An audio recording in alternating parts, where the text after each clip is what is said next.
ओम श्री वेंकटेशाय नमः। मैं professor S Narayan Raju YouTube channel में आप सबका मैं स्वागत करता हूँ। संत गोस्वामी तुलसीदास द्वारा रचित श्री रामचरितमानस के अरण्यकांड से संबंधित विभिन्न पदों की व्याख्या की इस श्रृंखला में आज मैं और एक पद की व्याख्या करने जा रहा हूँ। अब तक खुद भगवान श्री रामचंद्र जी भगवत भक्ति की प्राप्ति और भगवान को प्राप्त करने के लिए वास्तविक रास्ता अभी तक लक्ष्मण जी को सुनाया है। अब आगे क्या हुआ अब आप देखेंगे। देखिए, भगति जोग सुनि अति सुख पावा, लक्ष्मणि प्रभु चरणन ही सिरुनावा। यही विधि गए कचक दिन भीति, कहत विराग ज्ञान गुण नीति। सूपनका रावण कई बहिनी, दुष्ट हृदय दारुण जस अहिनी। पंचवटी सो गई एक भारा, देखी बिकल भय जुगल कुमारा। भ्राता पिता पुत्र उर्गारी, पुरुष मनोहर निरकत नारी। होई बिकल सक मन ही न रोकी, जिमि रवि मणि ध्रव रवि ही बिलोकी। रुचिर रूप धर प्रभु पहि आई, रुचिर रूप धर प्रभु पहि जाई। बोली बचन बहुत मुस्काई, तुम्हें सम पुरुष न मो सम नारी। यह संयोग विधि रचा विचारी, मम अनुरूप पुरुष जग माही। देखे खोज लोक तिहु नाही, ताते अब लग रहिम कुमारी। मनु माना कछु तुम ही निहारी, सीतहि चितई कही प्रभु बाता। अहई कुमार मोर लघु भ्राता, गई लक्ष्मण रिप भगिनी जानी। प्रभु बिलो की बोले मृद बहानी, सुंदरी सुनो मैं उन्ह कर दासा। पराधीन नहीं तोर सुपासा, प्रभु समर्थ कौशलपुर राजा। जो कछु करहि वो नहीं सब चाजा, सेवक सुख चह मान भिखारी। व्यसनी धन शुभ गति विचारी, लोभी जसु चह चार गुमानी। नव दुहि दूध चाहत ये प्राणी, पुनि फिर राम निकट सो आई। प्रभु लक्ष्मण पहि बहुरी पठाई, लक्ष्मण कहा तो हिसो भरई। जो तृण तोर लाज परिहरई, तब किसियानी राम पहि गई। रूप भयंकर प्रगटत बई, सीता ही सबई देखी रघुराई। कहा अनुज सन शयन बुझाई, लक्ष्मण अति लागम सो नाक कान बिनु कीन्ही। ताके कर रावण कहु मनो चुनौती दीन्ही। देखिए, अब इसमें जिस प्रकार अरण्यकांड में आगे कथा आगे बढ़ रहे हैं, सबसे पहले तुलसीदास जी के शब्द में पद सुना है और इसके बाद अब देखिए कैसे। भगति जोग सुनि अति सुख पावा, लक्ष्मण प्रभु चरणन ही सिरुनावा। ये विधि गए कछुक दिन बीती, कहत विराग ज्ञान गुण नीति। देखिए, इस प्रकार भगवान श्री रामचंद्र जी से भक्ति योग को सुनकर लक्ष्मण जी ने अत्यंत सुख पाया और उन्होंने प्रभु श्री रघुनाथ जी के चरणों में सिर नवाया। इस प्रकार वैराग्य ज्ञान गुण और नीति कहते हुए ऐसे कुछ दिन बीत गए। अब आगे देखिए।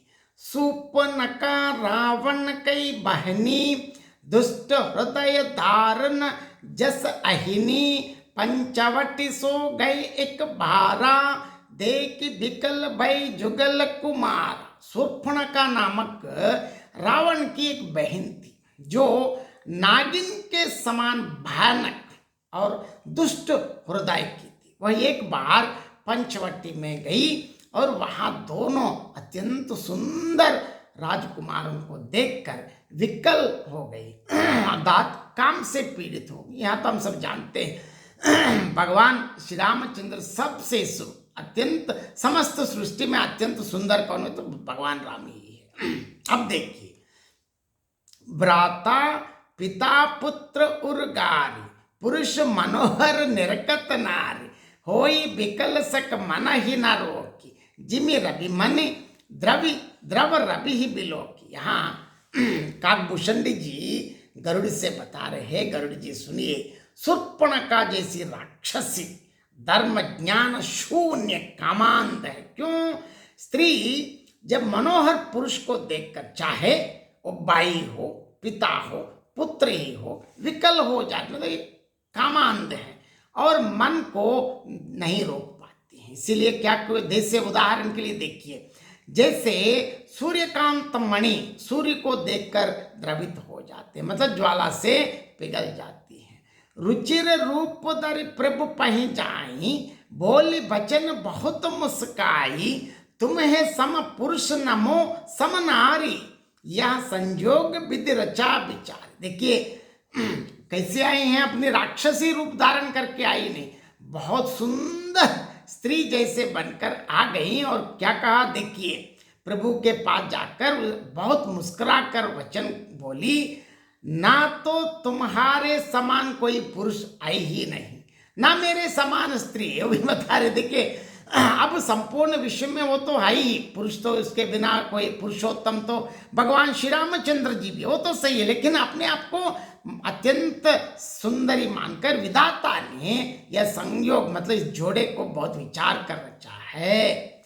मम अनुरूप पुरुष जग माही, देखेव कोज लोक तिहो नाही, ताते अब लगे रहे कुमारी, मनु नाना कछ तुम ही निहारी। देखिए मेरे योग्य पुरुष जगत भर में नहीं है, अभी तीनों लोगों ने मैंने खोजा, मतलब हर जगह ढूंढ लिया, लेकिन अभी तक मेरे लिए लायक पुरुष मिला ही नहीं, इसीलिए मैं अब तक कुमारी मतलब अविवाहित हूँ।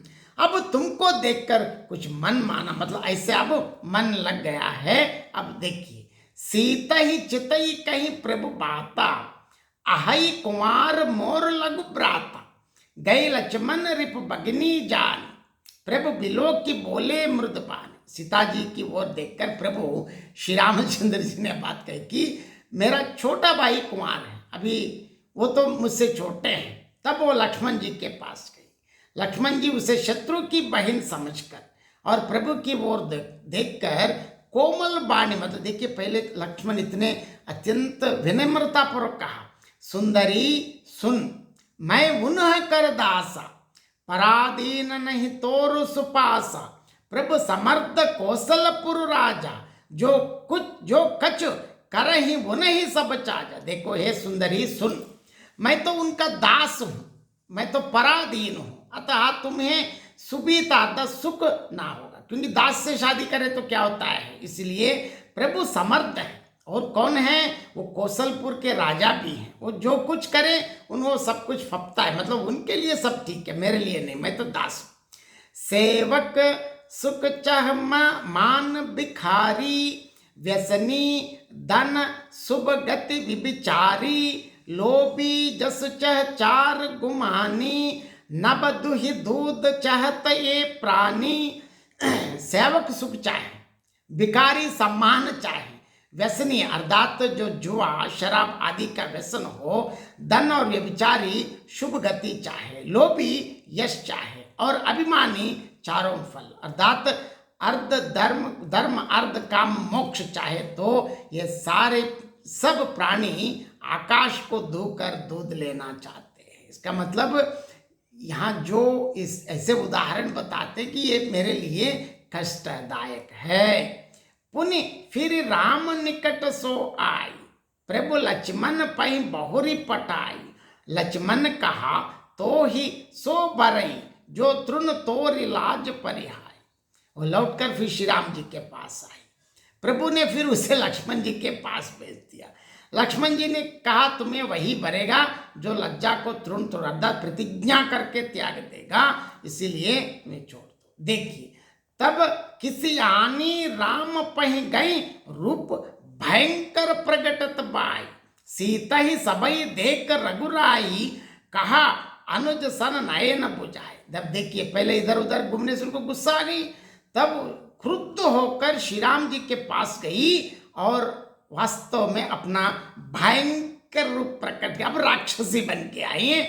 सीता जी को भयभीत देखकर, क्योंकि राक्षसी को देखते ही सीता माँ तो डर गई, तो इसको देखकर प्रभु श्री रामचंद्र जी ने लक्ष्मण जी को इशारा देकर कहा, कुछ नहीं कहा, इशारा ही दिया। क्या हुआ देखिए, लक्ष्मण अति लागव सो नाक कान बिनु कीन्हि, ताके कर रावण कहु मनो चुनौती दीने। लक्ष्मण जी ने बड़ी फुर्ती से उनको बिना नाक कान की कर दी, मानो उसके हाथ रावण को चुनौती दी हो, क्योंकि स्त्री को मारना गलत है। राक्षसी तो आई ही, इसीलिए उन्होंने क्या किया, वो जिस सुंदरता के चक्कर में पड़ के इस प्रकार किया है हमारे नाक, इसलिए बोलते हैं भाई नाक मत काटना कहते हैं, तो नाक और कान काट के छोड़ दिया है। और इस पद का और एक बार मैं संक्षेप में अर्थ बताना चाहता हूं। देखिए, प्रभु श्री रामचंद्र जी से भक्ति योग को सुनकर भाई लक्ष्मण जी अत्यंत सुखी और प्रसन्न हुए और उन्होंने प्रभु के चरणों में मस्तक नवाया। इस प्रकार ज्ञान, वैराग्य, गुण और नीति की व्याख्या करते हुए कुछ दिन बीत गए हैं और एक दिन क्या हुआ, रावण की शूर्पणखा नामक एक बहन थी जो दुष्ट हृदय और नागिन के समान भयानक थी। एक बार वो पंचवटी में पहुंची और वहां दोनों राजकुमारों को देखकर बहुत कामातुर मतलब विकल हो गई हैं। तो अब देखिए, काकभूषण जी कहते हैं कि गरुड़ जी से है, गरुड़ जी सुनिए, जो धर्म ज्ञान से सर्वथा शून्य कामांध स्त्री सुंदर पुरुष को देखते, चाहे वो भाई हो, पिता हो, पुत्र क्यों ना हो, विकल हो जाती, मतलब कामांध है और अपने मन को रोक नहीं सकती। जैसे सूर्य को देखकर सूर्यकांत मणि पिघल जाती है। और लेकिन वो राक्षसी कैसे आ गई, अत्यंत सुंदरी का जो रूप धारण करके प्रभु के पास जाकर और मुस्कुराकर मधुर वचन बोली, क्या है, ना तो तुम्हारे समान कोई पुरुष है, वो तो सत्य, वो तो पुरुषोत्तम है ही, और ना मेरे समान कोई स्त्री। ब्रह्मा ने बहुत विचार कर हमारा तुम्हारा यह संयोग रचा है। मेरे योग्य कोई पुरुष अभी तक जगत भर में नहीं है। मैंने तीनों लोकों को खोज कर देख लिया, इसी से मैं अब तक अविवाहिता कुमारी रह गई हूं। अब तुमको देखकर मन कुछ माना है, अब मैं आपसे विवाह करना चाहती। देखिए, सीता जी को और देखकर प्रभु श्री राम जी ने अपने विवाहित होने का संकेत करते हुए यह बात कही कि मेरा छोटा भाई है, कुमार है, जाओ वहां। तब वह लक्ष्मण जी के पास गई, उसे शत्रु की बहन समझकर प्रभु की ओर देखकर लक्ष्मण जी ने अत्यंत मधुर वाणी में कहा, हे सुंदरी सुन, मैं तो प्रभु का दास हूं, पराधीन हूं, अतः तुम्हें मुझे अपना कर सुख नहीं, मेरे जैसा आप भी सेवा करना पड़ता है। प्रभु समर्थ हैं, अयोध्या के राजा हैं, साकेतपुर के राजा हैं, वे जो करें उन्हें वो शोभा देता है, मेरे लिए नहीं है। जैसे यदि सेवक होकर सुख चाहे, भिखारी होकर सम्मान चाहे, व्यसनी होकर धन और व्यभिचारी होकर शुभ गति चाहे, यदि लोभी यश चाहे और अभिमानी चारों फल धर्मार्थ काम मोक्ष, तो ये सब प्राणी मानो आकाश को धोकर दूध लेना चाहते हैं। इसका मतलब ये सारे असंभव चीजें हैं। अब लक्ष्मण जी के इस उत्तर सुनने के बाद वो लौटकर फिर प्रभु श्री रामचंद्र जी के पास आई। प्रभु ने उसे पुनः लक्ष्मण जी के पास भेज दिया। लक्ष्मण जी ने कहा, तुम्हें वही करेगा जो लज्जा को तृण तोड़कर तिनके के समान तोड़कर प्रतिज्ञा करके त्याग देगा। तुम जाओ बोल दिया। अब देखिए, तब वो किसिया मतलब एकदम क्रुद्ध हो गए, मतलब गुस्से में आकर श्री राम जी के पास गए और वह अपना भयावह रूप प्रकट किया। सीता जी को भयभीत देखकर प्रभु श्री रामचंद्र जी ने लक्ष्मण जी को इशारे से ही कहा, देखिए वही प्रभु श्री रामचंद्र लक्ष्मण जी के, तब लक्ष्मण जी ने अत्यंत सावधानी से शूर्पणखा के नाक कान काट लिए, मानो उसके हाथ उन्हें रावण को चुनौती दी हो। बहुत बहुत धन्यवाद।